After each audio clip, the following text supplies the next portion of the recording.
Suara Network. Bogor 100,8 FM, Serang 91,4 FM, Sukabumi 96 FM, Kuningan 89,8 FM, Indramayu 92,2 FM, Kulon Progo 93,8 FM, dan 94,6 Radio Kota Perak. Radio Network, Mega Suara Network.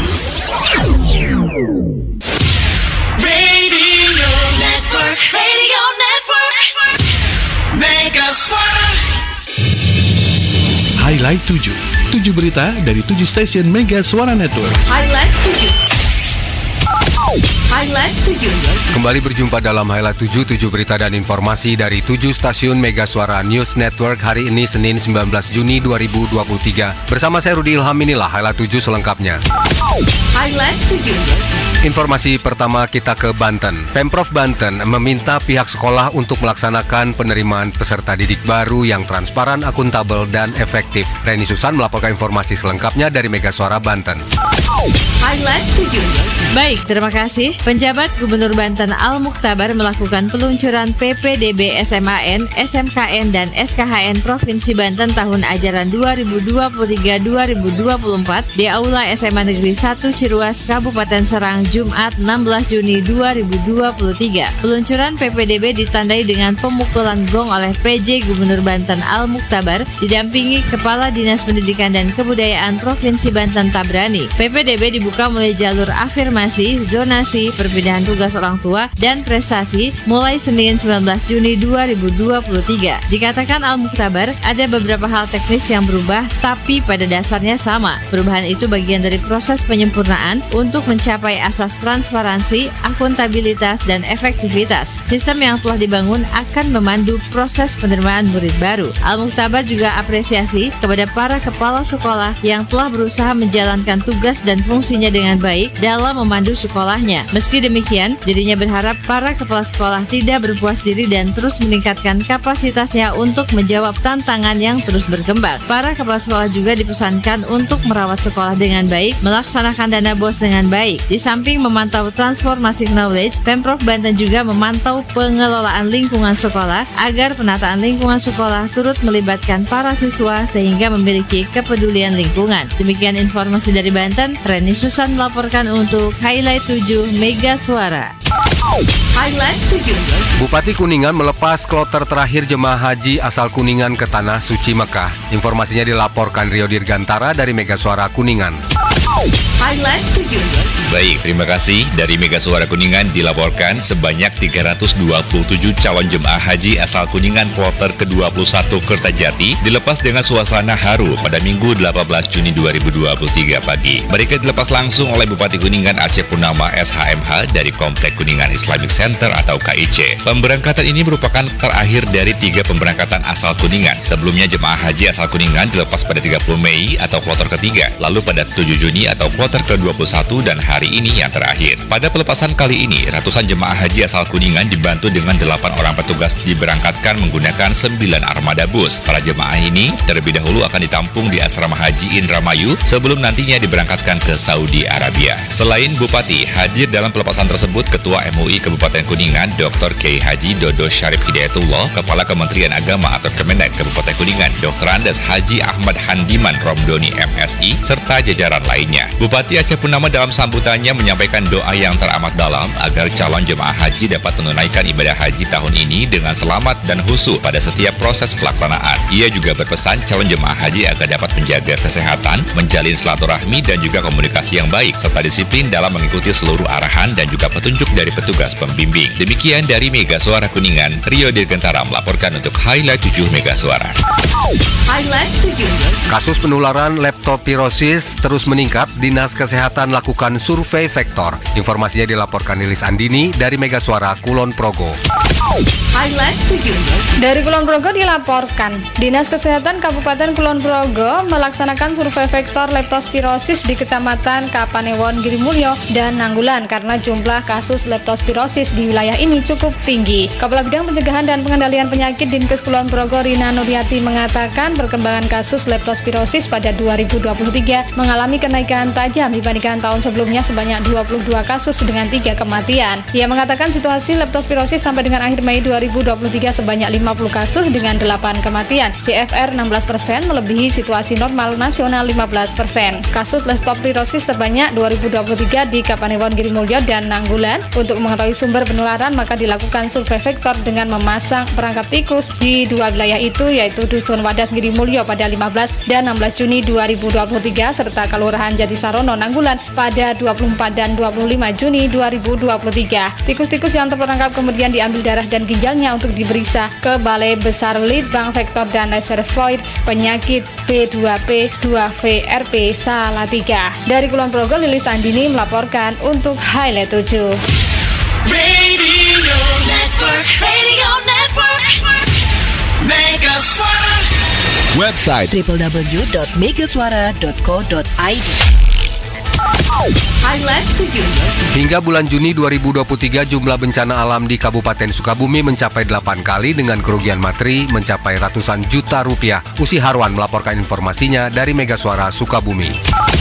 Highlight 7. Baik, terima kasih. Dari Sukabumi dilaporkan Badan Penanggulangan Bencana Daerah atau BPBD Kabupaten Sukabumi mencatat bencana alam sepanjang 2 pekan terakhir ini telah menyebabkan kerugian material hingga mencapai ratusan juta rupiah. Kepala Pelaksana Badan Penanggulangan Bencana Daerah atau BPBD Kabupaten Sukabumi Wawan Godawan Saputra melalui Manajer Pusat Pengendali dan Operasi atau Pusdalop BPBD Kabupaten Sukabumi Daeng Sutisna mengatakan berdasarkan data sementara kejadian bencana alam yang tercatat di Pusdalop PB Badan Penanggulangan Bencana Daerah atau BPBD Kabupaten Sukabumi terhitung sejak awal Juni 2023 sampai 16 Juni 2023 itu terdapat 8 kali kejadian bencana. 8 bencana alam itu 6 bencana diantaranya karena longsor dan 2 bencana lainnya akibat angin kencang. Demikian Lucy Harwan melaporkan untuk Highlight 7.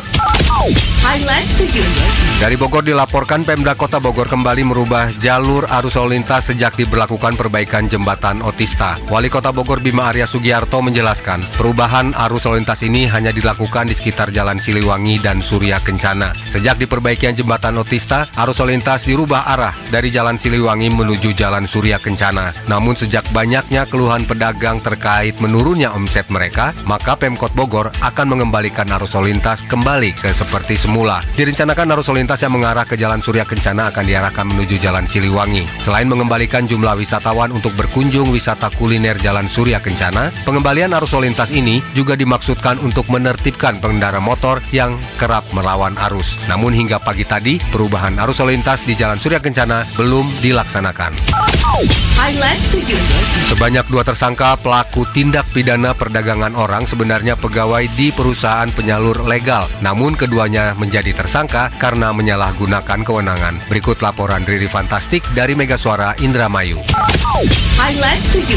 Baik, dari Indramayu dilaporkan, Kepolisian Resor atau Polres Indramayu, Jawa Barat terus mendalami kasus tindak pidana perdagangan orang atau TPPO dengan modus operandi menempatkan pekerjaan migran ilegal yang dilakukan oleh 2 tersangka meski perusahaan mereka legal. Kapolres Indramayu AKBP Fahri Siregar mengatakan, kami masih terus mendalami terkait kasus TPPO yang menjerat KM dan YI. Menurutnya, 2 orang tersangka TPPO itu bekerja di perusahaan pengirim tenaga kerja legal, yaitu KM 40 tahun merupakan Kepala Cabang PT Alvira Perdana Jaya Indramayu dan YI 46 tahun pekerja lapangan perusahaan tersebut. Fahri menjelaskan perusahaan tersebut merupakan perusahaan yang legal dan memiliki SIP 2MI untuk ketahuan dalam sektor domestik atau informal. Akan tetapi, kedua tersangka malah mengirimkan korbannya ke Jepang untuk dijadikan sebagai pekerja di perkebunan dengan iming-iming gaji 25-35 juta rupiah per bulan. Fahri menambahkan terbongkarnya kasus TPPO oleh 2 orang itu bermula adanya pengaduan oleh korban, di mana korban dan keluarga meminta bantuan kepada tersangka YI untuk bisa memberangkatkan yang bersangkutan ke Jepang guna menjadi pekerja migran. Kemudian tersangka YI mengatakan ke atasannya yaitu KM bisa memberangkatkan korban ke Jepang karena KM memiliki job menyalurkan pekerja migran ke Jepang dengan biaya mencapai 65 juta rupiah. Dengan iming-iming gaji yang besar, kata Fahri, korban kemudian menyiapkan uang untuk berangkat ke Jepang. Selanjutnya, korban membuat paspor di imigrasi Cirebon dibantu oleh tersangka YI. Selanjutnya, korban bersama keluarganya melaporkan kasus tersebut ke pihak kepolisian Resor Indramayu. Kemudian petugas langsung melakukan penyelidikan sehingga menetapkan 2 orang sebagai tersangka.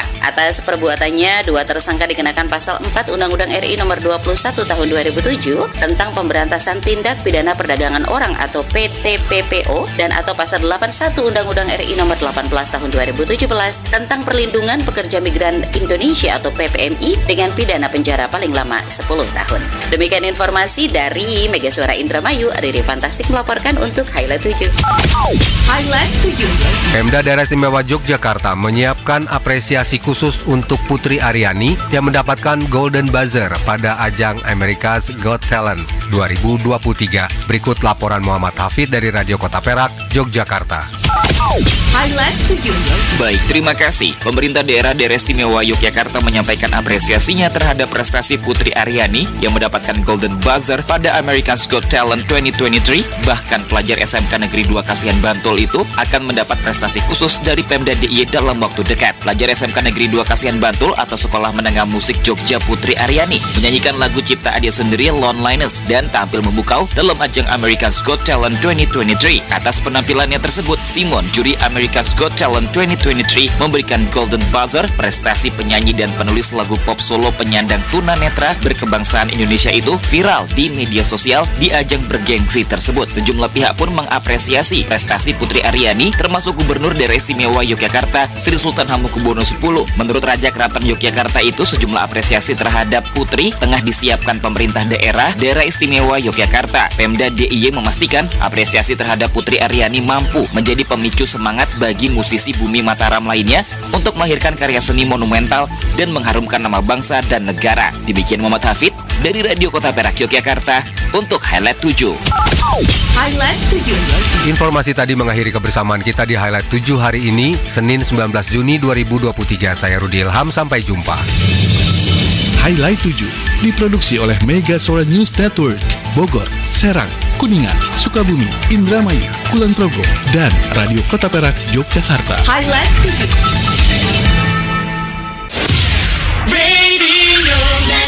Radio Network Mega Suara.